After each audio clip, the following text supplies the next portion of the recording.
Welcome back to the deep dive. Today we're digging into something quite startling, actually, a prediction from Ennis Global about London's property market. That's right. We're not talking small tweaks to forecasts here. Our sources point to something much bigger. Okay. A potential average London house price boost up to around £31,000 over the next couple of years. Wow. Okay. 31,000. How does that compare? Well, it's about £17,000 more than the current baseline predictions suggest. So really significant jump. That's a huge difference. So Yeah. what's causing this sudden shift? It feels like it's overriding the generally more subdued mood we've seen. It really is. The trigger seems to be a massive wave of U.S. strategic investment flowing into the U.K., and there's a direct line, we think, from that global capital to local house prices. Okay, let's unpack that. Where is all this money coming from? Well, the scale is pretty immense. It follows the recent U.S. state visit, right? Mm-hmm. And during that, transatlantic investment commitments were announced, totaling over $150 billion. 150 billion. That's a staggering figure for the UK economy. It is, and look who's involved.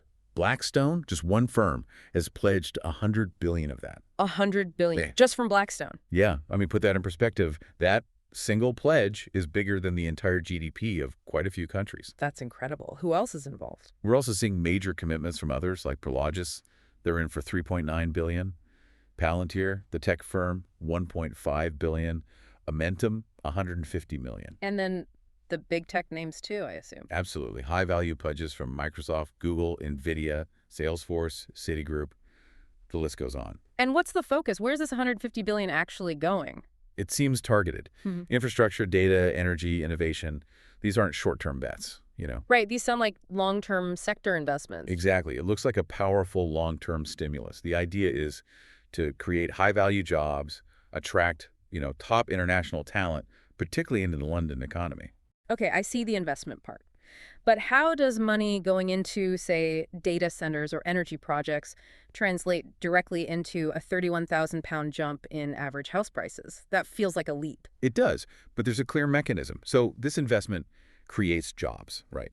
Good jobs. Mm-hmm. High-paying ones, presumably? Yes, think specialized engineers, data scientists, that kind of thing. Now, here's the kicker. London still faces a chronic undersupply of new homes. Yeah, that's been the story for years. Exactly.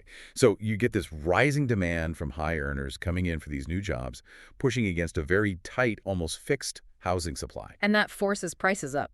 Basic economics. Precisely. House price elasticity, as they call it, kicks in hard in that scenario.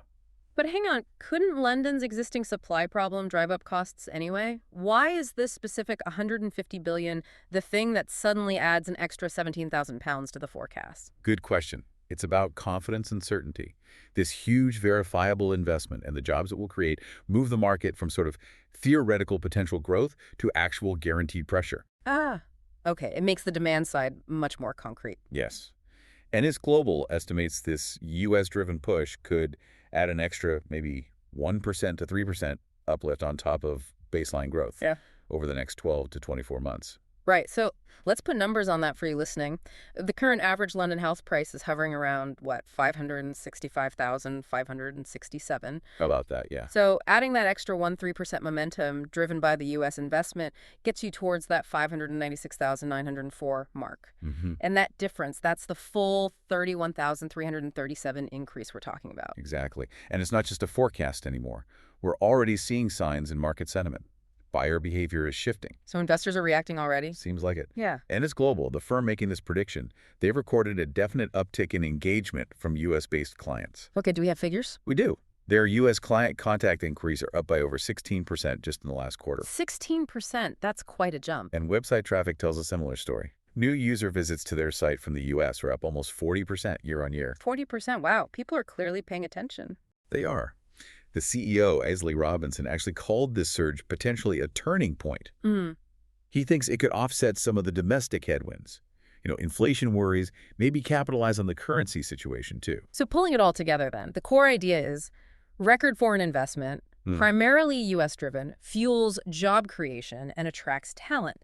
This hits the already tight London housing supply. And drives a recovery that might be stronger than anyone expected, especially given the recent subdued mood. Makes sense. Yeah. London's property market is often seen as this kind of global confidence barometer, isn't it? True. But this raises a bigger question, maybe something for you to think about.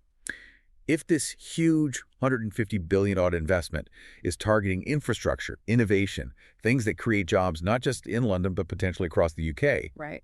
how quickly will those positive effects, those high-value jobs, start to ripple out? What does that mean for regional house prices outside the capital? That's the next chapter we really need to keep an eye on.